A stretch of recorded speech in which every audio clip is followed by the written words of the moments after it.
በሰው ስንቀና ምንውለው ስለ ሰው ተንኮል ስናስብበት ምንውለው እንዴ አይምሮ ደግሞ አንድ ነገር ልብቻል ወይ ቀና ነው የሚሆነው ወይ ክፉ ነው የሚሆነው መሃል ላይ ባላንስ ማድረግ አይችልም ተንኮል እያሰበ at the same time ለኛ ህይወት የሚጠቅም ነገር ላያረጋ አይችልም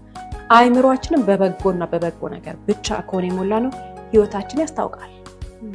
ጻጋችን ያስታውቃል ግርማ ሞገሳችን ያስታውቃል ተሰሚነታችን ያስታውቃል ማንነታችን ያስታውቃል እንደ ሰው ፈተና ይገጥመናል ፈተናችንን ግን አይምሮአችን አሸንፎት ረግጦት እንዲሄድ የሚያደርግ ደግሞ ፈጣሪ ለአይምሮአችን ምግብን ዕውቀትን ምሪትን ይሰጣል ይሄ የሚሆነው ግን ምንድነው ጥበበኛ ሆነን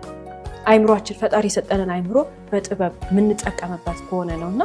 ሳምራዊት በጣም ተሳዝናለች ይሄ ሁሉ አቅም ያለው አይምሮዋን ተንኮልን የተጠቀመችበት ይሄ ሁሉ ስንት ነገር ሊሰጣት የሚችለው አይምሮዋን እሷ የምትዘራበት የነበረው ግን ርካሽ ነገር ነበርና የፍላጎቷን ትኖረች ለወደፊት ህይወቷን እንደዛ ነው ካልታረመች ካልተስተካከለች የሰው ልጅ አይምሮ ለምን እንደሚጠቀምበት ማወቅ መቻል አለበት ምክንያቱም እያንዳንዳችን ከፈጣሪ የተሰጠን አይምሮ ትልቅ ቦታ አለው ትልቅ ዋጋ አለው ትልቅ ነው በቃ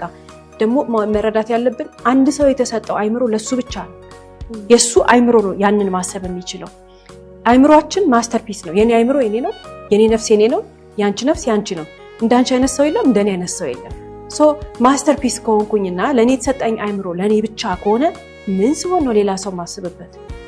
ምን ሲሆን ነው ስለ ሌላ ሰው ተንኮል ማስበበት ምን ሲሆን ነው እዚህ ውስጥ እኝኝ የሚል የማይጠቅም ሐሳብ ቺፕ የሆነ ሐሳብ ማስበበት ለኔ የሚገባኝ ለህይወቴ የሚጠቅመኝ ለእድገቴ የሚጠቅመኝ